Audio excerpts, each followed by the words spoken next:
salaamaaleykum ambassadeur depuis Paris from Kër Ndiaye Lo mu ngi leen di ziar bu baax ñu ñëw si live bu am solo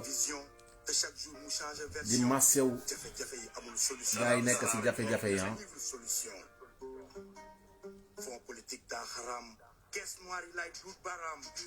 waaw am na ku ñu ko waxoon ñu ne woon foofu ngeen politique dafa xaraam et cetera yooyu yëpp gis ngeen tey fi ñu mujjee yal nañu yàlla dolli sutura gaa ngeen jëf ñu leen di ziar gaa yi yal nañu yàlla defal aafiya ministre bu naan ministre yaa tey ministre bu naan na riir a riir ministre bu naan ku leen saaga leen ñoo tey premier ministre buy partager ay vidéo ril ana rupture ci train de vie de l'état querelle au sommet de l'état ay vendetta ay homme de détail mais pas ay homme d'état 4000 cadres mais non 4000 cancre publié wu leen seen salaire yi 130 députés assemblée idi ba tëj ayca mu ngi noonu gars yi mbokk yi ñu ngi leen di ziar bu baax a baax di ñëw seen wàccuwaay di leen jox seen wàccuwaay salaam ñu ngi leen di ziar bu baax mbokk yi di leen jox seen wàccuwaay 4 septembre 2025 mooy mawlid bi nekk gàmmu Tiwaawan bi le 4 septembre incha allah di ñaan gars yi dugg si bisimilahi rahmaani rahim génn si alhamdulilahi rabbil alamin dem si jàmm ñëw si jàmm ñibbisewaat si jàmm incha allah kon nag burdi bi tey ji la commencé si altine bi waaw incha allah di wax nag tamit dinañ gis aussi déception échec contradiction Sonko ak Pastef waaw il sera bientôt le maire le plus éphémère de l'histoire politique du Sénégal yàlla na ko yàlla def kon di leen ñëw foofu sa mairie Dakar ginnaaw li nga xamante ne ñoom ne nañ xaaruñu Cour suprême ñu décidé ñëw nañ def forcing foqati li nga xamante ne askanu Dakaru Njaay ñoo faloon Barthélémy Diaz ñoom nag Ousmane Sonko waa këram foqati nañ loolu xam ne ñu ngi doon wax ni di ko tuumal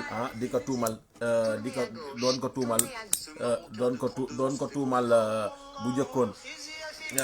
ki nga xamante ne moom mooy Macky Sall à l'époque tey jii nag ñoom ñoo koy ñëw nag jëfe ko di ñëw nag di jël léegi nag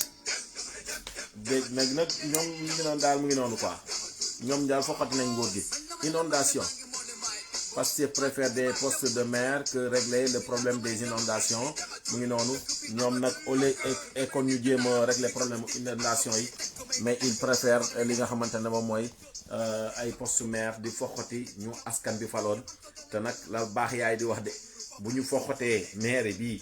bu ñu paree état président de la république dañ jéem a foqati jox ko Ousmane Sonko mu nekk la plus grande dictature de l'histoire politique du monde incha allah foofu lañ jëm waaw ñu ngi yor rek waaw Aïcha nag loolu léegi yéen problème seen accès projet bi ou la version par rap crash d'un projet fantôme la chronique de Malick Sy est juste magnifique nañ si ñëw nous osons espérer que la Cour suprême dans le respect du droit et de la volonté populaire rétablira Barthélémy Diaz dans l'intégralité de ses droits déclare Thierno Bocoum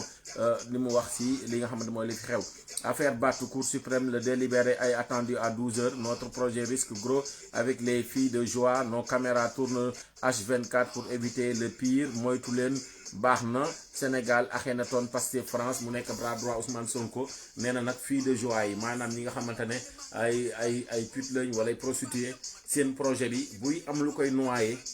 si message bi mu posté nii punchline boobu nee na ku moytuwul si loolu parce que H24 ñoom xam na ne ñoom ñi ñu yor yemuñu waaw te nee na lu ko nar di yàq dinañ bokk si loolu parce que gars yaa ngi cakaay gars yi ngi kii seen live yi ñoom daal ñu ngi wax daal di dal seen gars yi dañ leen a fol mais ñu ngi jël suñu caisse noire di si cakaay bu métti dinañ si ñëw Touba les images aériennes des dégâts des inondations Sénégal si boppam moo bari ay workat moo tax dëkk bi du mës a avancé wallaay régime workat dafa bari de gars yi war nañ ko xam ñun parti réew mi xam nañ ci dara Idrissa Seck ñu bari war nañ ko Ablaye Wade am na ñu ko war Macky Sall am na ñu ko war et cetera waaye ñun xam nañ ci dara de workat waaye war baaxul. Abdou Nguer wax nga lépp moo tax waa ji tëj la lii Abdou Nguer wax pour benn mandat bi ñu ñëw jël si lan la Abdou Nguer waxoon l'homme d'état ayca dinañ si ñëw incha allah lii mooy gune bu réewee xar xaar ko si taatu ndaali yàgg bawul dara ñu ne Oussou day dem France le 23 septembre mais à Bercy la ñu koy recevoir nag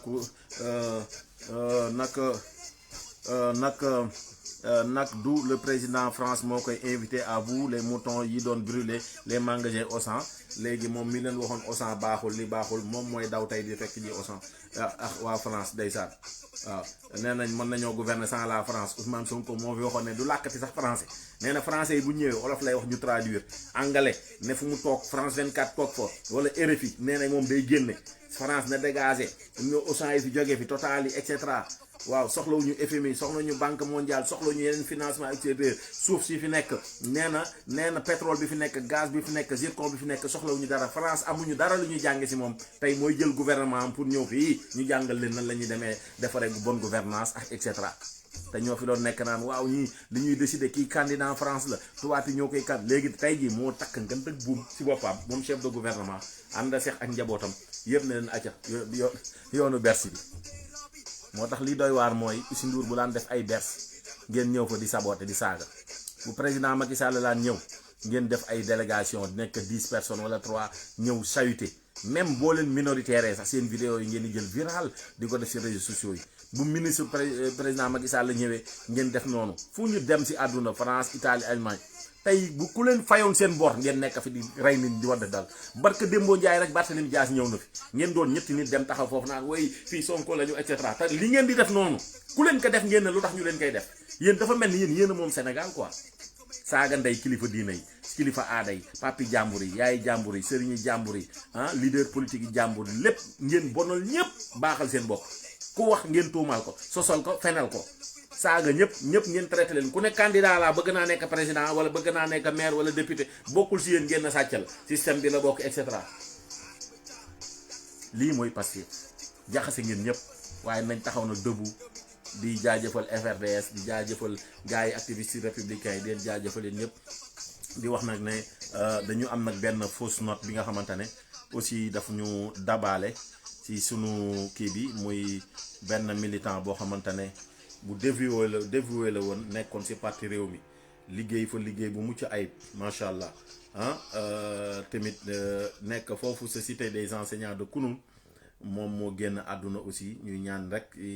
au nom du président Idrissa Seck du parti réew mi militant sympathisant du parti réew mi yépp ñu ngi leen di ñaan ngeen ñaanal ko ak waa askanu Sénégal ngeen ñaanal ko yàlla jéggal ko yërëm ko dugal ko àjjanay firdawsi ndaxte nekkoon na benn militant bu engagé bu dévoué macha allah bëggoon président yi Seck nekk président waaye nag yàlla moo dogal ne moom du ko fekk li ci des nag xanaa mooy ñun ñi fi nekk ñu xeex ba fal idi bu ko defee loolu mu kii woon si di li mu mbébatoon yàlla defal ko incha allahu rabbi le jeune frère Moussa Mahante Diop la tudd nekk réewmiste convaincu bi nga xamante ne moo ñuy nekk foofu cité enseignant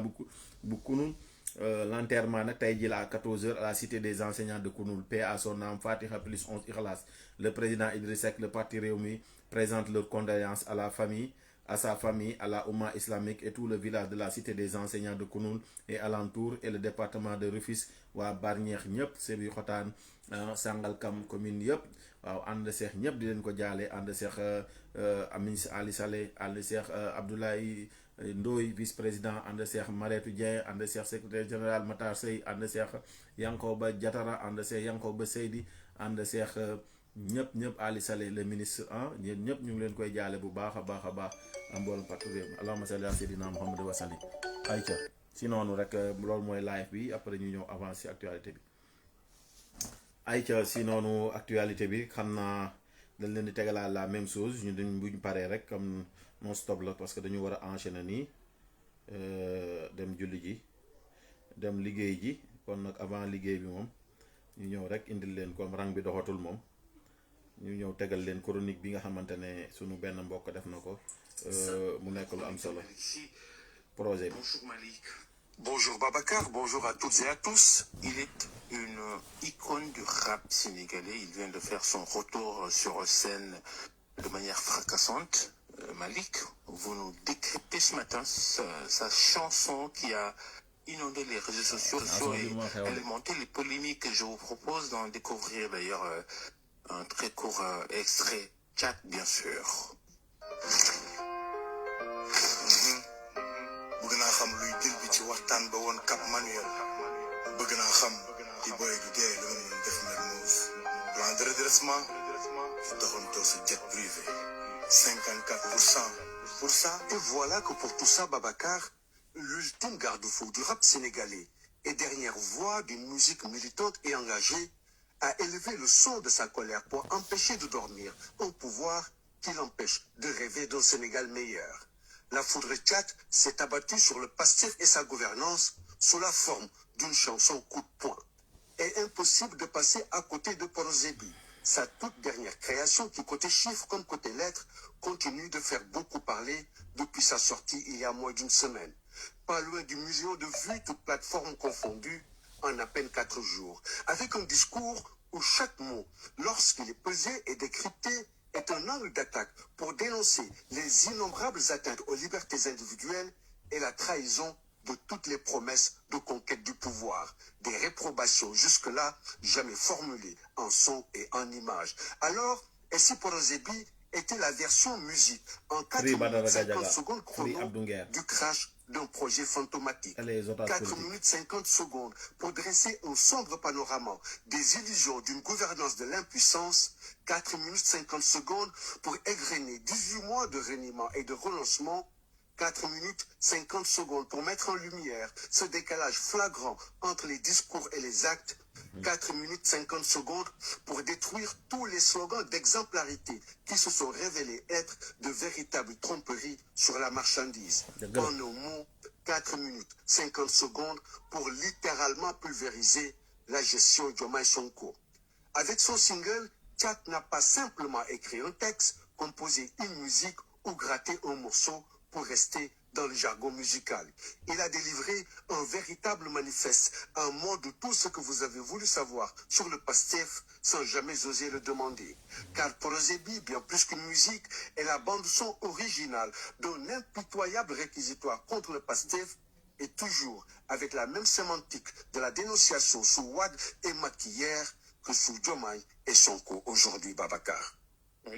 Merci beaucoup. Le moins qu'on puisse dire, Malik, c'est que Tchad n'y est pas allé avec le dos de son micro. Dans son single, le coordonnateur des Y'en a marre balance pêle-mêle sur les scandales financiers, le train de vie tapageur de l'État avec voyage en jet privé, les rivalités politiques tout au sommet de l'État, l'abaissement sans précédent de l'image du Sénégal dans le monde du fait d'une diplomatie humiliante. Sans parler de la violence verbale dans l'arène politique, les promesses trahies des appels à candidature, la non-suppression des caisses noires et cette gouvernance sans cap ni direction avec des plans économiques dont les espérances de vie n'excèdent pas 10 mois. Une liste déjà bien longue, mais qui n'est que la partie émergée de l'étalage de constats et de dérives qui ont ponctué son titre pamphlet. Alors, inutile de dire Babacar que dès sa sortie, la chanson a déclenché une véritable hallucination collective chez les gardiens du temple Pastef. Mais seulement voilà,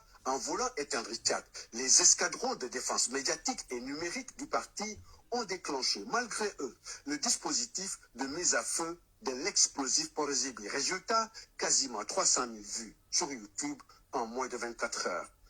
C'est un message d'alerte au pouvoir et à tous ceux qui ont cru que le rap militant Galsen s'était broyé dans la mécanique de la compromission de ceux qui cachent leur serment sous leurs intérêts personnels.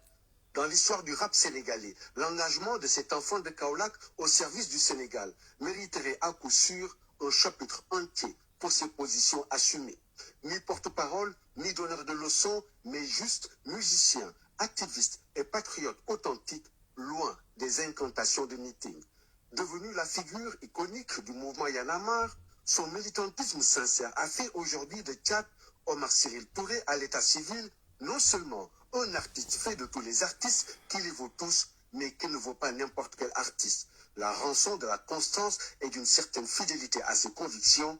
Excellente journée à toutes et à tous. Excellente journée à vous aussi, Babacar. Merci beaucoup, Malik. C'était votre chronique. Lui passé. Parce que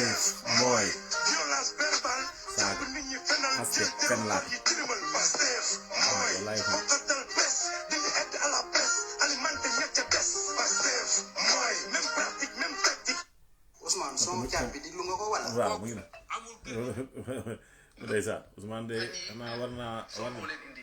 acca yàlla ñu yàlla doolu sutura acca ñu dem ñëw si tukkeem bi ñu wax ne dañ koy tukki ne may ko wax waxeet acca agenda wu Ousmane Sonko bi acca ñu ñëw. salaamaaleykum tey damay ñëw si agenda wu Bassirou Diomaye Faye ak Ousmane Sonko fin août bi ak mois de septembre bi balaa may ñëw damay teg contexte bi ngeen comprendre bu baax li may wax. Personnellement, nous n'attendons absolument rien de la France. Nous voulons qu'elle cesse de s'ingérer dans nos affaires. léegi yaay dem France. seen politique yëpp da ko tegoon ci France dégage.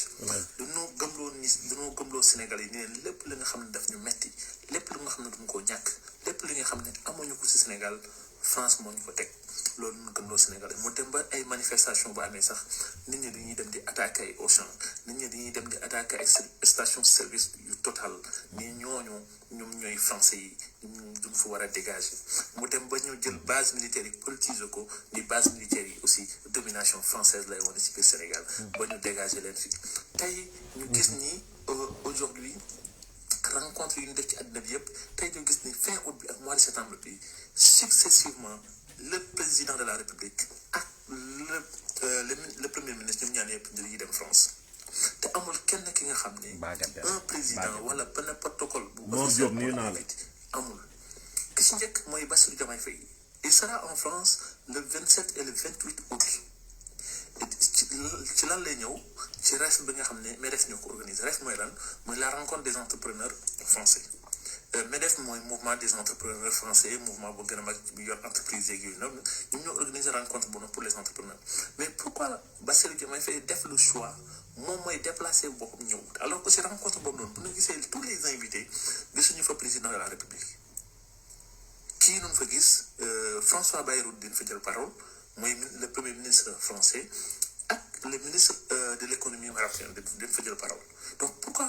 ñoom invité wuñu les ministres de l'économie sénégalais ñu préfère inviter le président de la République lu tax Bassirou Diomaye Faye jox gëdd de rencontre boobu noonu ba moo fay deppal boobu question la bu ñu ci tegee mois de septembre bi Ousmane Sonko moom day ñëw le 23 septembre dafay ñëw France moom aussi ñëw ci benn du 20 au 26 BPI moo ko organise mooy banque d'investissement bu France moo ko organisé BPI banque populaire d'investissement ñoom ñoo organisé loolu noonu dem naa xool programme bi yëpp thématique yu bëri du nga ko fay développé intervenant yëpp ñu ngi ci biir site bi lépp ñu ngi si toutes les informations sont disponibles mais ba léegi gisuma ci benn invitation gisuma ci benn intervention bu Ousmane Sonko bu nu prévoir ne Ousmane Sonko da koy def gisuma amul lenn lu nga xam ni rencontre boobu noonu ci communication bi tudd nañ ci Sénégal wala ñu tudd ci Ousmane Sonko donc nee na moom Ousmane Sonko day dem ci rencontre pour jaay la destination Sénégal. donc mu nar a nekk ay dépenses mu nar a nekkaat benn voyage boo xam ni après ban sens la am ci Sénégal ci loolu parce que loolu noonu yaakaar naa ne am na rencontre boobu nag ay entrepreneurs ñoo fay ñëw yaakaar naa ne ubbil la possibilité aux entrepreneurs sénégalais ñu dem xam xool jaayaale seen ay produits jaay seen ay destination Sénégal la yaakaar naa moo gën a logique mais da ngay gis ne rapprochement dafa commencé am ci France ak Sénégal parce que tey jii nii lu nu communication bon ci def mooy les autorités sénégalaises ñoom instant yi nii ñoom ñoo bëgg renouer le débat avec la France donc tey jii nii ñu gis ni tey Ousmane Sonko lu mu yàbb woon yëpp waaw saxaat duma làkkati français na ko wan na parce que xam na ni tey jii nii mënul dem sans la France le Sénégal il s'est rendu compte que la France est incontournable pour que le Sénégal mën a accéder au marché d'investissement pour que le Sénégal mën a des emprunts à des taux raisonnables pour que le Sénégal nekk dans cette logique dans cette démarche ou dans cette logique de développement bi nga xam ne nekkoon na pour que les agences de notation aussi ñu nekk au chevet du Sénégal pour que le Fonds monétaire international mu mën a aider le Sénégal donc il faut à la couler la main de la France pour que loolu yëpp mu yomb ci moom parce que du temps de Macky Sall du temps des autres ñoom aussi ils avaient utilisé la France Sénégal en quelque sorte moom mooy utiliser la France pour jéem a positionner wu économiquement dans le monde c'est ça la réalité bi nga xam ni moo ci am agenda bi nag moom ma leen wax léegi da ngeen may wax France dégage ak lii mu leen wax nii est-ce que c'est quelque chose de logique est-ce que loolu war a mën a nekk. logique moom boo nee nit dégagel. waaw nit ki c'est pas logique waroo dem ci ay waroo dem këram. déception loolu rek doy na gàcce Ousmane Sonko ñëw na ba France gars yi photo ko waroo dem ci mu wëndeelu rek doy na gàcce ci moom. lenn ci ay affaire am da nga war a dem tourner wu fi nga xam ne yow foofu nga yaakaar muy la Chine muy les pays africains. muy Turquie voilà yaakaar naa ni choix yooyu noonu nga war a gën a mën a def que nga jël le premier ministre ak le président de la République successivement ñu dem France rencontre wuñu Macron rencontre wuñu le premier ministre rencontre wuñu benn officiel ci ay rencontre yu anodine nii dem. jaajëf am na solo yàlla na yàlla fay la jaajëf yàlla na yàlla defal la sutura ci barke yàlla na yàlla defal la ndam ayca ñu dem jëli ji Sonko leen indi Abdou ci Nguer politique président Macky Sall ne premier mandat bi def fi dara pourtant pont Gambie bi Ila Touba bi premier mandat Macky Sall la pare comme yéen Sonko leen jàngal yoonu politique ne leen dee leen wax lii dee leen wax laa ñun buñ mënee xëyee fii Dakar dem añee ji Kolda pont Gambie bi Macky Sall ci premier mandat la ko lijjanti Ila Touba bi ci la ko lijjanti waxal waay Macky Sall bi ñëwee tabax immeuble nga dama ne 6 mois sax ay nit dañ ciy tabax immeuble na nga am moyen rek am maçon yu doy suuf su doy lépp teew ñun léegi ñu dóoroon la ko ci 6 mois jàpp seen jàmm loolu du problème de gas bi kay benn loolu du problème xam nga lan moo gën a jafe Macky Sall bi ñëwee dafay fekk jafe-jafe dund bi ak jafe-jafe enseignant yi xam nga yenn fàtte année balance 2012 bañ annoncé woon ko daanaka année balance boobu moom 80% que xeeñoon na mais ñoom la njëkk a waxal ne leen man bu ma ñëwee naa régler problème bi.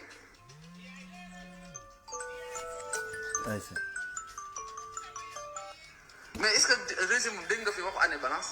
seeni salaire yi fa mu nekk tey yàlla rek moo ko xam teewul ñoom ñoo àndoon di jaay yëfu baadoo la dem di ko xeex moo tax nañ dund les conséquences Serigne Sonko politiqueul dafa ñëw di naxaate di escroquer conscience sénégalais yi ba ñu fal ko. yaa si waaw si da leen surtout yooyu 16 ans yi la àndal de dem escroquer booy yi ñu nax ko te yàgg-yàgg booy yi dinañ la jëndi problème am ñii ma gis ñu yëg ci kaw miir yi mel ne ay njugub billaay bu mujjul ci kaw miiru palais ba lañ jëm nañ dem rek bisa ngi ñëw boo xam ne du ngeen ko nettali kenn. parce que war nañ askan wi yéen a ma bett dëgg tas ngeen sama yaakaar criminaliser leen góor jigéen ngeen bañ Pastef war nañ askan wi yéen a ma bett dëgg tas ngeen sama yaakaar criminaliser leen góor jigéen ngeen bañ Pastef war nañ askan wi yéen a ma bett dëgg sama yaakaar ndeysaan non tey criminaliser leen góor yéen jigéen de léegi de fi mu toll nii askanu Sénégal moom defe naa da ngeen loon jaay kii rek ak ñu dem ci affaire maire de Dakar bi ñu dem jëli ji aussi li nga xamante ne la xew na fa ak bu ñu paree ñu dem jëli ji sunu sister Gaynde Mbacke defal ñu reportage foofu ayca ñu dem ayca ñu dem jëli ji sunu sister bi man kii dama koy seetaan waa Pastef li ñu def jigéen bu sell bi muy lu daw yaram Gaynde Mbacke mu sell muy lu Sénégal yëpp war a bàyyi xel ne ñii fi gouverner jaay dooleel fi andi jaay doole moo leen fi andi dañoo nangu mairie Barthélémy Dias ci loxoom jox ko Abass Fall allahu akbar ndekete iñaan dina lekk borom ba mu jeex waaye nag Bart sampul boo àndee ak yàlla lépp day neex incha allah jox nañ mairie bi nag ku amul base politique jox nañu mairie bi ko xamul fu mu dëkk jox nañu mairie bi koo xam ne lambar gauche à droite Pastef yéen a ngi seddoo gàtt bi ñëw ci teg suñu bët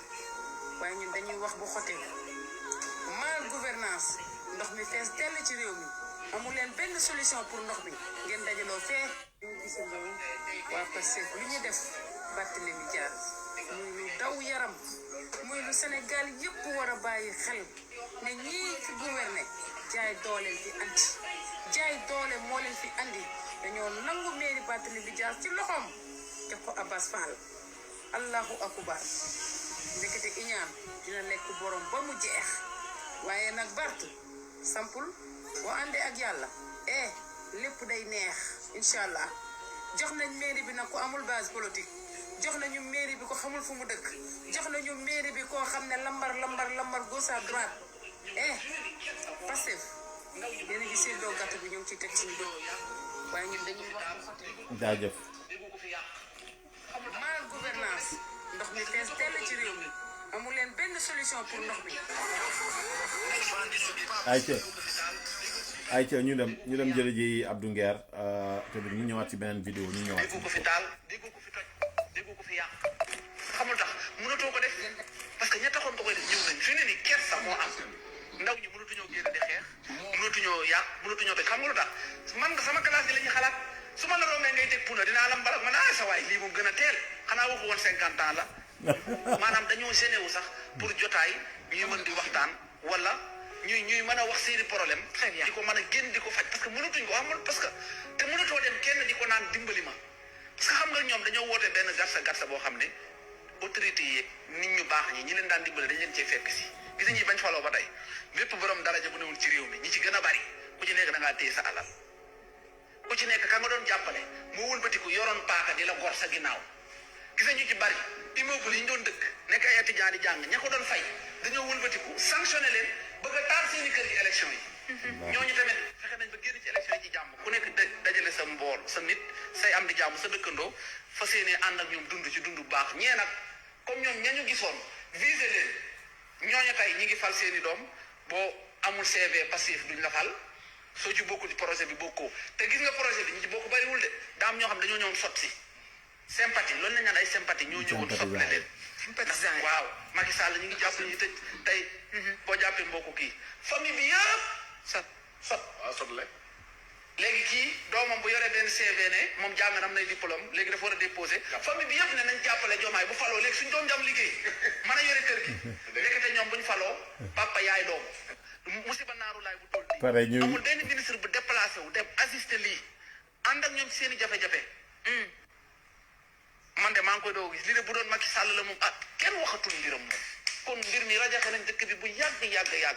waaw moom nag xaw ma ban la ne moom waaye ma ngi fa tëdd waaye xam naa ne heure bi moom merci Abdou Nguer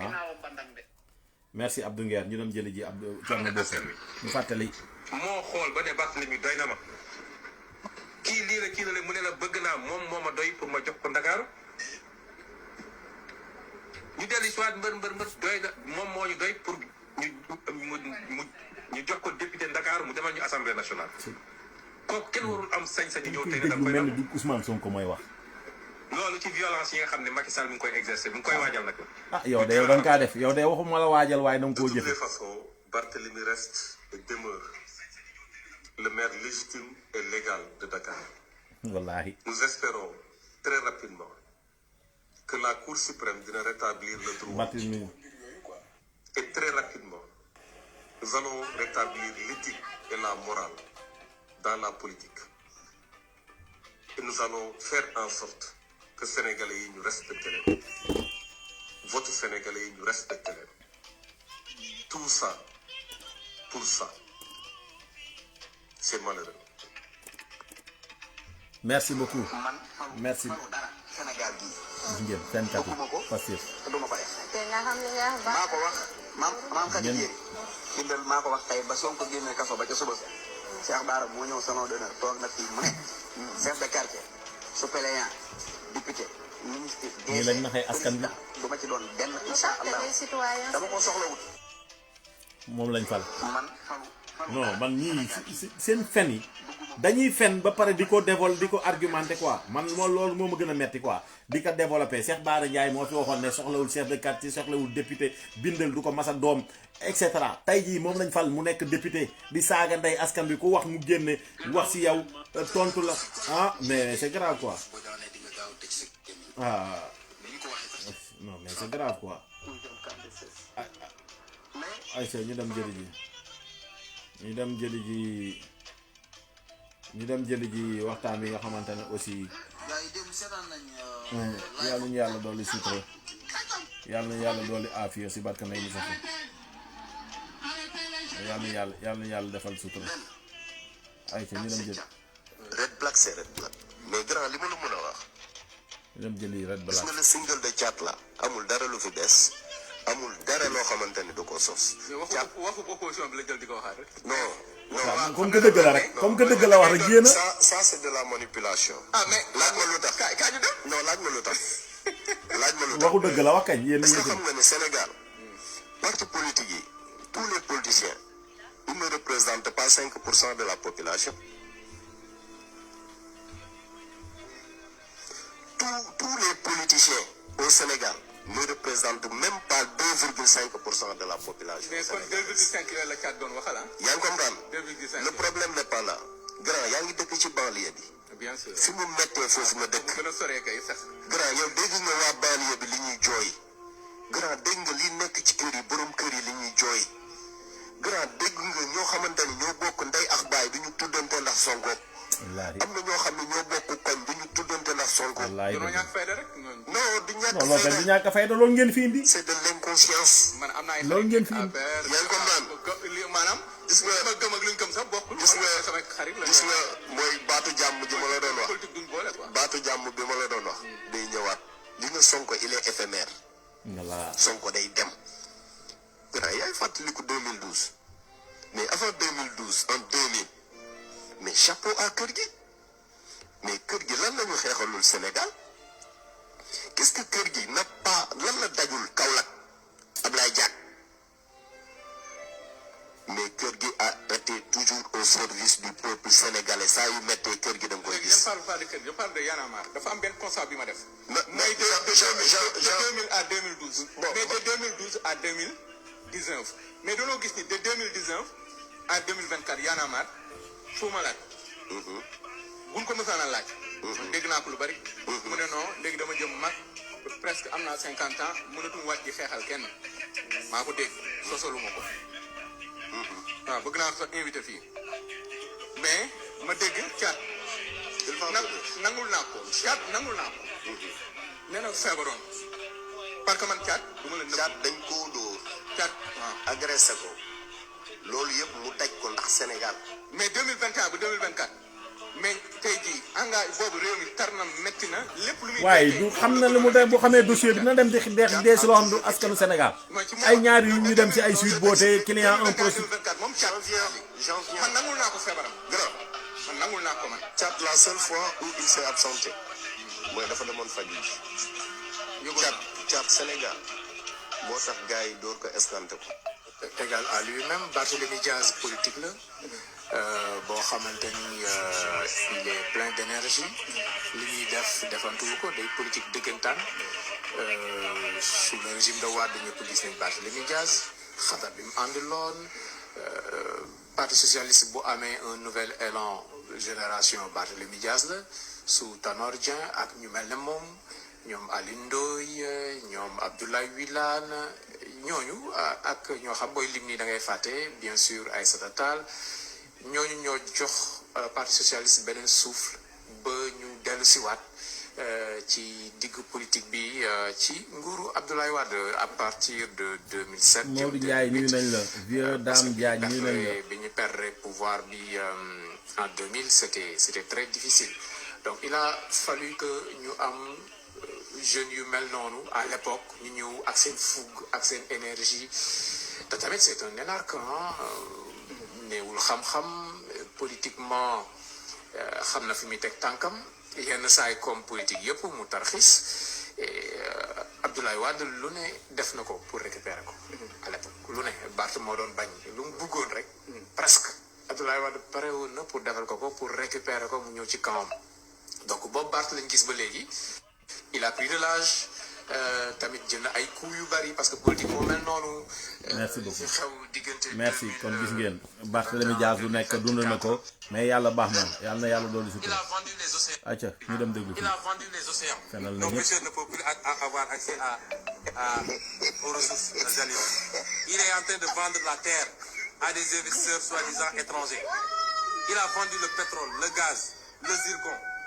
kon gaz boobu la ñu war a consommer 2026 te jaay nañ ko. Rien n'échappe à cette boulimie. Qu'est-ce qui marche dans ce pays? Qu'on me dise, je veux des exemples. Il a vendu les océans. Nos pêcheurs ne peuvent plus avoir accès aux ressources halieutiques. Il est en train de vendre la terre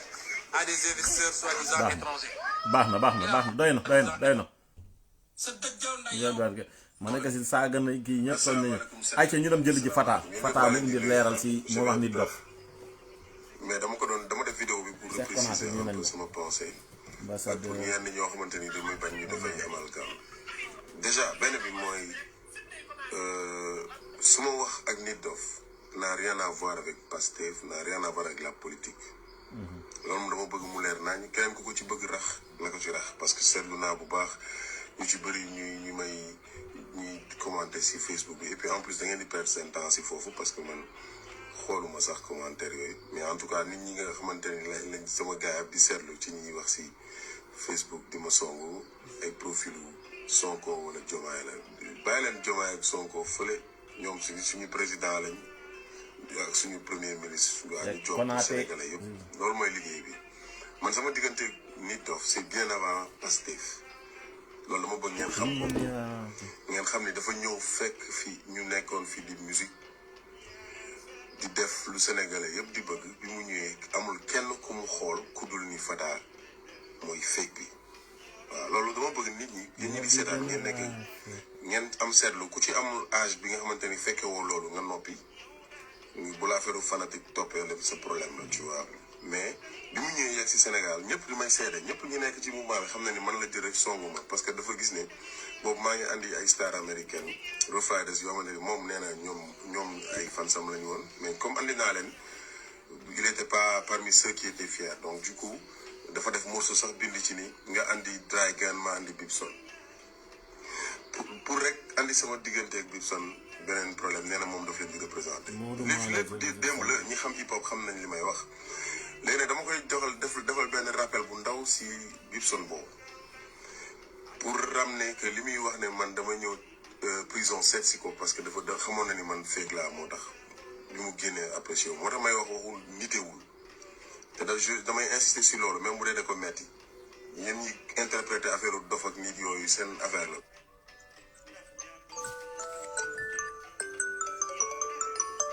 ñi gëm hip hop comprendre ko bu dee punchline la wala you know whatever dinañ comprendre fi may waxee mais li may wax lu simple la mooy lu ma wax rek am na fu ma ko teg ci slide man Bibson bi ma nekkee ak moom ci biif yu gën a tar guddi yooyu noonu am na moment boo xam ne dafa feebaroon ba nekk si situation yu compliqué nekk Thiès man maa taal sama oto def ci ay fuy tam ñoom de kenn kuy wax wallahi la si kenn du ko wax dem ba yegg ci moom seeti ko bi mu génnee jóge ci situation moom ci boppam dafa génne ne Fada nit la moom Dari Bibson bu dee mu ngi seetaan vidéo dina xam li may wax te bi ñu jógee si loolu tamit suñu biif dafa continuer teguwaat ci cadre musique bëkki dem bi mu fi ñëwaatee da ngay dégg muy wax nga xam ne li muy waxtaan ci game rek lay tegu quoi comprendre nga mais kii Nit Doff dafa doon jéem da doon jéem loo xamante ne da doon tayale la ak public bi yow musique lay def de am créativité mais moom mu lay jéem a jaxaseeg public bi ba politique bi ñëw mu jël dugalaale ko si emporté ñëpp léegi après moom c'est lui qui se fait payer ba tey jii c'est lui qui se fait payer par l'argent du contribuable moom la c'est pas nous mais ñun li ñu def ci hip hop bi moom defu ko si donc du ñu moroomam dëgg la ñun li ñu créé ci ay génération artiste fii waaw ñun li ñu produire man mosuma gis sax mu produire man li ma def ci ay tube ay morceaux yu sénégalais yi xam ci Sénégal ak ci bitim réew defu ko du ma moroomam ba war a toog di iñaan wala di soxor pour benn élection buñ ko defal je suis pas dans ce délire nekkuma si politique ak moom mais pour la mémoire de Pakoti Cheikh Sidaati Fall sama waa jooju nga xamante ni ku ko xamoon si game bi xam na ma ak moom Nit Doff dafa bi Pakoti bëggee Ablaye Wade di ko fësal moom Nit Doff génnoon na ni rapport du ànd ak politique moom moo génnoon wax ko ñi ko fekkewuñu ko dégg ngeen moo waxoon ne pour rappeur war la ànd ak politicien Nit Doff bu passé bi ñu fal tey moo topp ginnaaw Ousmane Sonko bu taxawee bu may dégg nit ñi di jéem a wax naan bi muy daa xeexal askan bi kenn moom moo xeexoon ak affaire yooyu bu dee ci wàll boobu la ñuy joxante cër réew mi dañ ko tas séparé jox ko wàll bu rëy graawul ñu nekkoon foofu ñun on est très objectif ñun dañuy wax si musique ak li fi xew démb ak bërki démb kenn duñu góondi maanaam affaire u fake tu ne fais pas passer pour des fake alors que yow le vrai fake yow la waaw tey ngay toog di bëgg générer mais amul kenn ko biiful ci rap Sénégal bi amul amul xumaan amul ñëpp Fou Malade amul Canabasse waxuma ko après da nga géemaat beneen géem si moom diib boo yëpp la naan nag boo yëpp naan nañ géem bi ngay géem ak ñoom Ngaaka Blindé Akhlou Brick moo ñëpp nga amal problème Copa Pinal Game après nga ne yow di nga gérer ay fonds yow pour mu nit ñi bàyyi sa xel fonds boo xamante ne ñun ñoo ko jox niveau bi mu nekk te yow li ñu ci bénéficié wu man mii di wax ak yow Fata mosuma ko si bénéficié wu yow li ñu ci bénéficié wu man bénéficié wu bu ma ci amee benn yoon financement je pense que benn yoon la woon mais yow am nga ci plusieurs fois il faut être sincère ñi fekkewul xamuñu te dégluwuñu hip hop ñoom fans lañ ci yow wala fans lañ ci Pastef da nga leen di épargner lii bu dëgg jotee je t'en prie mon frère del nangu nekk nit kuy wax dëgg mais fi nga toog baaxul sa position baaxul su ma doon yow nag je te donne un conseil soit da ngay démissionner sa affaire la loolu man su ma nekkul si looy liggéey dama lay conseiller wala nga jël les 3/4 ci sa salaire nga koy joxaat askan bi pour représenter un peu su fekkee da nga wax don de soi pour la patrie mais su ma dafa la attention nguur dafa neexee jaajëf. merci beaucoup li nga wax am na solo loolu Fata ñu ngi lay jaajëfal bu baax si sa contribution si émission bi yàlla na yàlla defal la jàmm yàlla na yàlla defal la sutura. kon kàddu yooyu ngeen déggoon nit dof loon ko wax ànd ak Ousmane Sonko moom moo doon saaga ndey yeneen rappeurs yi moo doon xas moo doon critiquer ne rappeur waru la ànd ak politicien rappeur waru la di wax ñu ñaaw ju nekk mu koy wax rappeur bu ñu koy nii tey jii moom waxuma la ànd ak politicien de politique wax dafa ànd ba ñu nommé ko place politique kon lii mooy àdduna moo tax booy wax xamal looy wax tey ngay xas Fata ngay koy jël di ko utiliser politiquement alors que yow sa diggante yaa Fata du après Sonko avant Sonko la woon ngeen ñëw di politiser mais Fata a bien fait de recadrer les choses parce que Fata mooy seen baay si rap bi li mu indil Sénégal si hip hop bi indiloon ko li mu jaay destination Sénégal si rap bi yéen defoo leen ko Fata el présidente waaw borom ngénte li Fata du seen morom képp ku yéen ñoo ñëpp regroupé biir Pastef rappeurs yi fa nekk yëpp Fata mooy seen baay yéen affaire politique teg leen fële de côté entre nit ay nit la muy wax muy fàttali et cetera ñuy wax Fata lu baax la def Sénégal moom la wax nekk référence nag exemple nekku fi di saaga ndey kilifa diinay kilifa aaday nit dof saaga nga fi xalif généraux yi yow nit dof saaga na fi xalif généraux yi te mu ngi nii ànd ak Ousmane Sonko na saaga na fi politiciens yeneen ni du nii saaga sénégalais yëpp citoyens yëpp saaga na leen kenn ngeen Ousmane Sonko da nga ma xeexaloo peuple bi yow nit ngay xeexal nit drapeau vert jaune rouge la ñuy waxal mais yow peuple dañ ko bàyyi di xeexal doomu aadama loolu moo yàq seen combat moo tax képp ku fi xuloo rek yéen la comme ni mu ko waxee yéen a xuloo ñëpp yéen a tooñ yéen a saaga voilà def ngeen fu nekk gis ngeen njaay ci ay problème xool leen machine yi léegi da ngeen xamoo leen sax foo leen di pompe ak foo leen di sànni boo leen pompe koñ bi sànni beneen koñ mu inondé fu dul woon inondé loolu mooy seen inspiration dafa gàtt lii acca ji xool leen kii Badara Gadiaga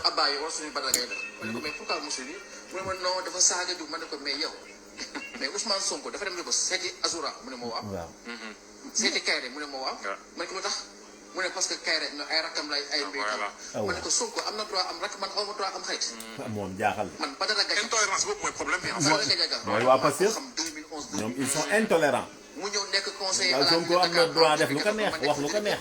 ñu toléré mais bu dee keneen déedéet kon am naa droit estimer que mon soutien pourquoi yow nga war a xalaat ni aw ma droit soutenir ko parce que vous faites passer la politique avant tout barki démb ba dama toog am suma mbokk julit suma mag suma xame di Mansour Faye maire de Saint-Louis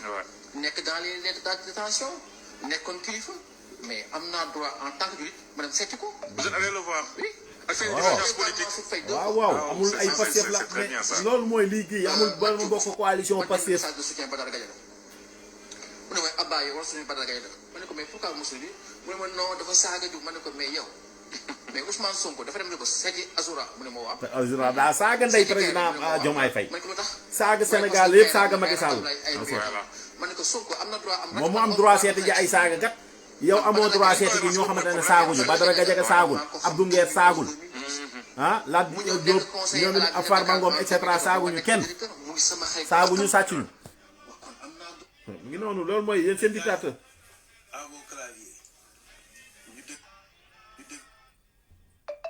ko xel bañ ko dégloo xol Bassirou Diomaye yow da nga nekk président boo xam ne président bu jeune nga te da nga ñëw fekk Sénégal waroon gën a neex parce que li fi Macky Sall fekkul Abdoulaye Wade fekk ko fi Senghor ak Abdou Diouf sax xalaatuñ ko fi yow moom nga fi fekk nga fi BRT bu ne mu fekk fi TER fekk fi pétrole ak gaz mais tamit il faut ñu wax si dëgg quoi pétrole ak gaz bi nga xam ne démb barki démb ci lañ nekkoon di ñu ci rey di ñu ci bëgg a sonal tey anam ñu ngi koy jaay mais man gisaguma benn cure-dent rek bu ñu nekk lii pétrole bi ak gaz bi moo ko fi andi il faut qu'on se dise la vérité quoi ñun sonn nañ président Amady Diop suy taxaw di wax ak Sénégal yi ne leen bàyyi leen di folli mi dee leen fal boo leen di fal lan la jàng lan la xam lan mooy jaar-jaaram fu mu aw mooy kan mais def leen loolu soo leen ko defee ngeen tànn kan man tey su ma waxoon journaliste ngay présenté mais damay wóoru gi teg ko parce que man si journal bi xaw ma si lu bëri mais bu fekkee ne yow da nga dem jël benn daal commissaire teg ko place rugu di wax nga ne ko woo ceci cela bu émission wax nga ne ko noppi ñun ñoo jël yi nga xam ne ni ko gars yi ay daggkati juuti lañ jël réew mi jox ko dinañ dagg ñëpp laay wax nga dëgg daggkati juuti la lañ fi teg ñuy téye di dagg juuti nit ñi rek seen xol yi nag nay gën a bon le prophète Mohammed il a 32 ans 45 milliards d'armement. yàlla doolu sutura Il avait dit pour Ousmane, Barthélémy ne sera pas le troisième agneau du sacrifice. ñoo fi nekkoon wax ci lii yëpp de. Et jàppale Barthélémy dafa yomb parce que Barthélémy noppiwul xeexu kenn wuutewul xeexu kenn. xeexal na ñëpp de 2011 à maintenant. Ousmane Sonko toogoon ci ginnaaw noonu de. ndeysaan Sonko a trahi Barthélémy Diaz. Et la consolidation de la démocratie. dañ ko nangu ci Barthélémy Diaz. Bambi Camara ziar nañ la maa ngi lay jaajëfal ak réew mi France yéen ñëpp. tombé moo waral ay gaaf du loolu la ñuy wax. mais xam nga lan mooy problème bi du loolu. dama ni xam nga lan moo fi dakk dans ce pays. qu'on permette au pouvoir de se choisir ses adversaires. On a vécu le 3 mars 2013. On a vécu le 3 mars 2017. On a vécu le 3 mars 2021. Et on veut nous faire vivre le 10 novembre 2021. Ken du ko nangu du fi amee du fa jàlle.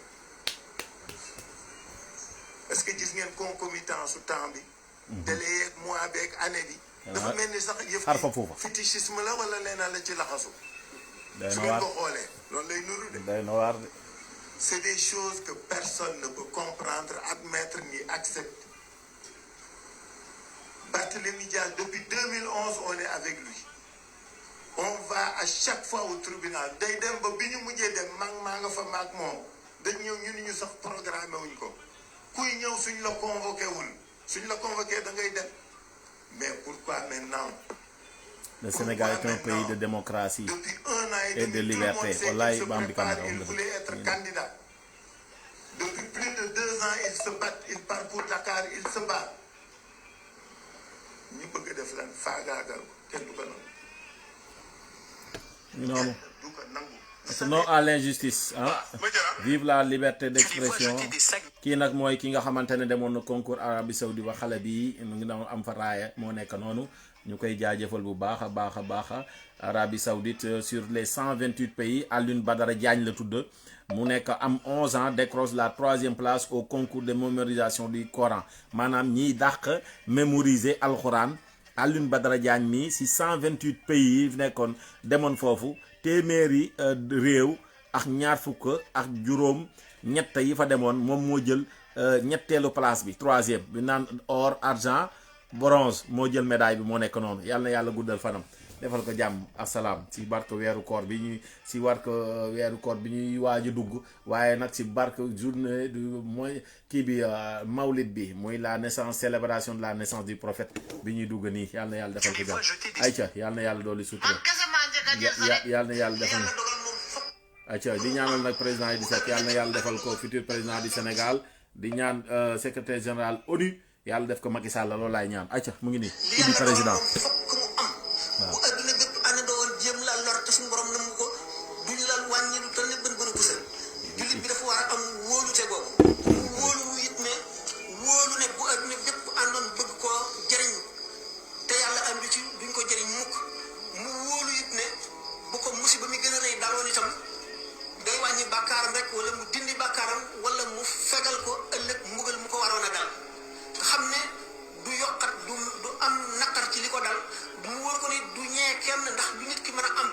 xam ne adduna rek la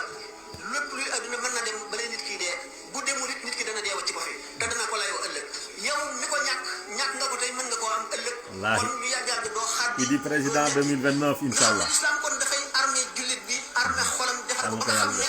lu yàgg du jaay ngorom du jaay diineem du yox-yoxi du xaddi du doye di itam day dëgër ndax yonent bi sallallahu alayhi wa sallam nee na al muslimul qawiyyu xayrun min muslimid da'if jullit bu dëgër moo gën jullit buy yox-yoxi mu xam la it ne ki gën ci yéen ba ngeen tuubagul bu ngeen tuubee it mooy gën ci yéen mooy ka gënoon a dëgër gën a am ngor gën a am fulla mu Idrissa Seck bu dee politique la. li sallallahu alayhi wa sallam di wax naan enduré d'une belle endurance. laayul dagu fil joxri marratayni ku gëm yàlla dëgg du dugal loxoom ci kan jiit fett ko wala jaan màtt ko mu del du ko si dugalaat dafay xam ne jullit dafa war a takku di seet li nga xam ne moo koy lor mu xam ko te bu ëllëgee kenn du ko ci mën a dugal de boole fulla ak fayda bu adduna bépp dajale woon ne ko defal lii te mu xam ne lii du noonu du ko nag kon nit jullit bala nga koy mën a yilif rek da ngay fexe ba l'islam ji wàññiku l'islam ji manqué waaye bu fee jullit dëgg la lu yàgg du la naw daf lay xeeb te daf lay seexlu ndax day xam ne doo dara yëfal rek nga boo dee dem safara. merci beaucoup kon nag di ñaanal Macky Sall secrétaire général ONU Idrissa Seck futur président du Sénégal. yàlla dogal moom fokk mu am. bu adduna bépp àndandoo woon jéem la lor te suñu borom nam ko duñu la wàññi lu toll ne bën bën a gis. ayca Idi président yàlla na ko yàlla def man loolu laa koy ñaanal si barke Nabi Mustafa sallallahu alayhi wa sallam. yàlla mën na ko yàlla def. yàlla doolu ñu sutura. ayca yàlla na ñu. maa ngi lay nuyu man la général. général déglu leen général ñu dem déglu loolu. Pape tey dinaa la est-ce que révélation sax laa ko may tuddee en tout cas daal. ki nee na Sénégal le président Idrissa Seck rek moo si mën dara. xam naa ñu bari ci Sénégal xamuñu ko woon dinaa la wax li tax Pastef juddu rek am doole. kuréel yu bari dugg si jàppale ko. gis nga li tax Pastef juddu am doole kuréel yu bari jàppale ko mooy dafa bari ci Sénégal ñoo xam ne fii ñu toll nii surtout génération yu mujj yi ñoom dañoo bañ tarixa yi naa la ko expliquer ba mu leer ci sa bopp ñu bari ci Sénégal